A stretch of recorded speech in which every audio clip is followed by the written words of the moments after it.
Now I've taken a break from my usual haunt of North Yorkshire and I've popped up to Bonnie, Scotland, to a place called Glen Affric. And the reason for coming here is because it's got amazing remnants of the ancient Caledonian pine forest. So as well as lots of woodland to explore, we've got a couple of beautiful lochs and then a fantastic mountainous backdrop, which at the minute has these beautiful snow-capped peaks. Now I've been here for a few days already, but I've not had much luck photographically, which is fine because it's not the type of location which you can just come up to and start snapping away, because not really known for its iconic shots. I don't think there's a couple of well-known shots, but for me it's really about just getting into the forest, exploring, and then just taking your time to get to know the area and discover your own compositions. And that's what this week is all about, really, is to hopefully improve my photography, trying to improve my woodland photography further, my compositions, and just kind of get to know different areas. You know, I spend a lot of time in North Yorkshire, which is great, and I'm I'm an advocate of shooting locally when possible. But you can draw a lot of inspiration and motivation from coming somewhere new. And this place is amazing. So yeah, I've spent the first couple of days were a bit of a write-off. I didn't really find anything, but yesterday I really got into the belly of the forest, and there's just tons of stuff. You know, if you like woodland photography, then there's just lots and lots of potential here. I've stopped at a scene which I discovered yesterday, and I've come back this morning hoping for some early morning light. And I didn't quite, well, I'm certainly not getting the light that I hoped for, which is a bit of a shame, because I've been really very patient so far just to try and capture my first image. But anyway, I'm going to show you the scene behind me now, or actually say in front of me. So we've just got this beautiful snow-capped peak which stands at around about 1,035 meters high, and it got a fresh dusting of snow last night, so it looks even better today. And we've got a variety of pine trees, these Scots pines, with new saplings coming up. We've got some old dead ones and some nice old larger Scots pines which are just sitting on the brow of the hill. So really what I'm concentrating on at the minute is this smaller area here. Now I wasn't really sure when the sun came out where the light was going to lie, and it's starting to come out now, and it's not really lying where I wanted it to, so this isn't going so well. But that's all kind of part of the learning process, really, and when you're coming somewhere new, is getting to know the lay of the land, but also where the light's going to be at a certain time of day. So I'm going to be patient, hang around here a little bit longer, but if it's not looking so good, I'm going to have to move on pretty quickly and then see if I can get something else which is making use of this slightly softer and warmer morning light. So we'll see what happens.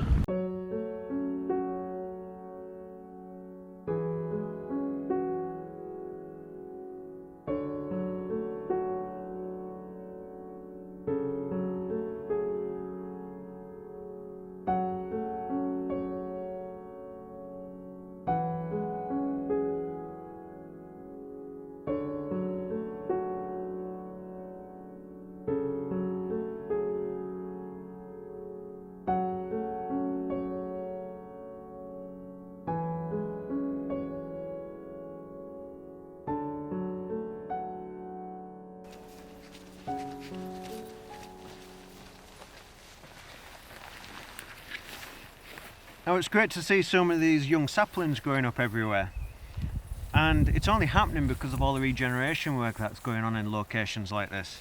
This whole forest and nature reserve is surrounded by a fence with the sole purpose of keeping the red deer out. If all the deer were free to roam this land, then they'd be grazing all these saplings and the forest would never regenerate. Now, 200 years ago, the last of the wolves that used to roam Scotland were killed off, but prior to that they played a very important part to the ecosystem.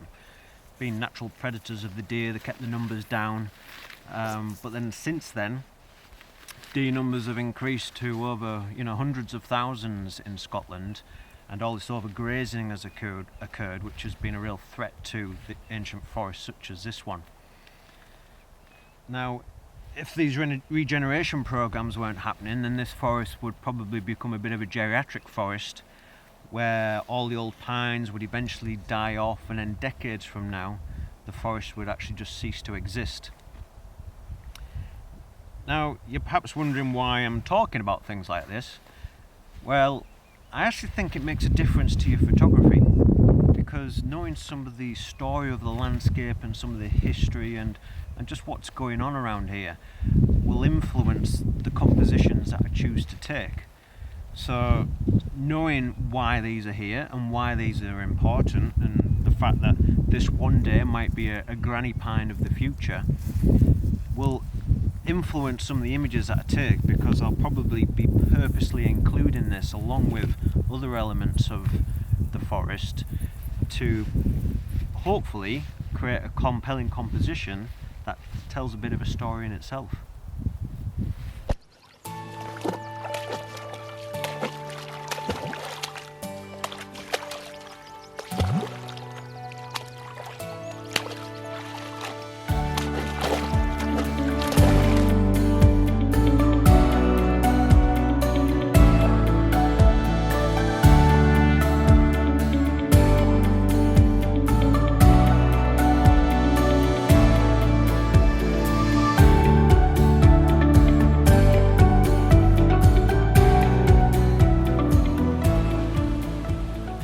It feels quite bizarre when you're walking through a forest as vast as this and you don't see or hear anything. It's just complete solitude and peace and quiet. It's absolutely fantastic. So to feel as if you've got this whole forest to yourself is amazing. But photographically I'm struggling a bit now because the clouds come over, the light's very flat, and it's okay for picking out a couple of little detail shots which I've tried to work on, but in terms of those nice woodland scenes, atmospheric scenes, it's not really working for me anymore. I'm really craving those misty or foggy or snowy mornings, but I've not seen any of that yet over the last few days. But there's still a bit of time, so fingers crossed. So, I wanted to take this opportunity to give you a little tip, because this has transformed my photography over the last few days. I bought these new feet for my tripod. Check these out. And they're absolutely brilliant. I did have little spikes on before, but they're only very small. But these are fantastic. So if you've got a tripod which takes a screw-in foot, I think, is it 3/8 of an inch, something like that. This is an Enduro tripod, but there's plenty of other tripod brands which take the same thread size. And it just means when you're working on, soft woodland ground like this, and it's particularly soft and mossy and squidgy around here, I can just grab my tripod, slam it down, and that's solid as a rock. That's not going anywhere. Whereas if I just had standard tripod feet, I'd really struggle to get a steady tripod, particularly when it's been quite windy recently. And the beauty of this particular spike is that, oops, it comes with these separate screw-on rubber feet. So there's a little extra thread on the end, and they can screw onto the spike just in case you're working on rocks or something where you kind of need a little bit of rubbery grip. Time will tell as to whether the threads on the end of the spike will actually last and I can still use these, because I do slam these spikes into the ground a lot. But I can't imagine me using these much anyway. But yeah, if you're into woodland, or the moors, when I photograph on the moors in North Yorkshire in the heather, when I show amongst heather, these are going to be a godsend. So yeah, highly recommended. I got these from Amazon. I'll put a link in the video description. I did get the last set, but I'm sure they'll get more in stock anyway. As for photography, today I think I'm going to call it a day. I'm pretty starving, to be honest, so I'm gonna head back to the cabin where I'm staying, get something to eat, and then see how the weather unfolds through the afternoon. If it's looking good, then I'll pop out for the evening. Otherwise, I'm just gonna really hold out for one of those nice atmospheric mornings. So we'll be back soon.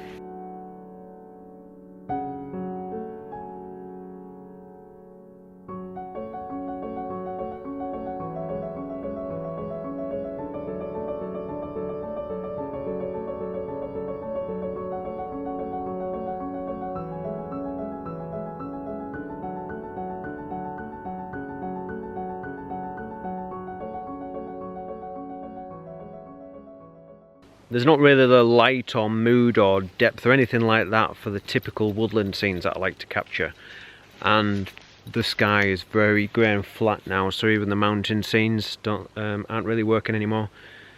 So rather than going back straight away, I'm just looking for little scenes that are more about the sort of detail and texture and colour and shape and form, that sort of thing.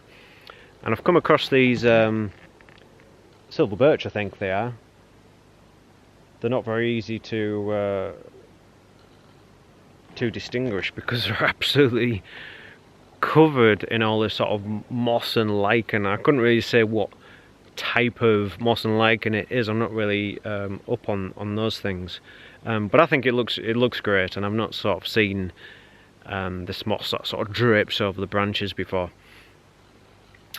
So I'm just concentrating on this small one here. And I just quite like the background as well, because we've got all the straight pine trunks in the background, which creates quite a nice even backdrop, and it helps us bring out the detail in that branch. And in scenes like this, it's very important to focus manually, because you just want to, I want to use a larger aperture and throw the background out of focus, and actually throw a lot of the branches out of focus as well. So I just really want to kind of hone in, focus on the main branch, use f2.8, something like that, and then that just helps to kind of show off the detail of those the main lichen covered branches against all the moss in the background. So yeah, just a very quick little small scene, and then I'll have a little route around, see if we can find any more little detail shots, and see how we get on.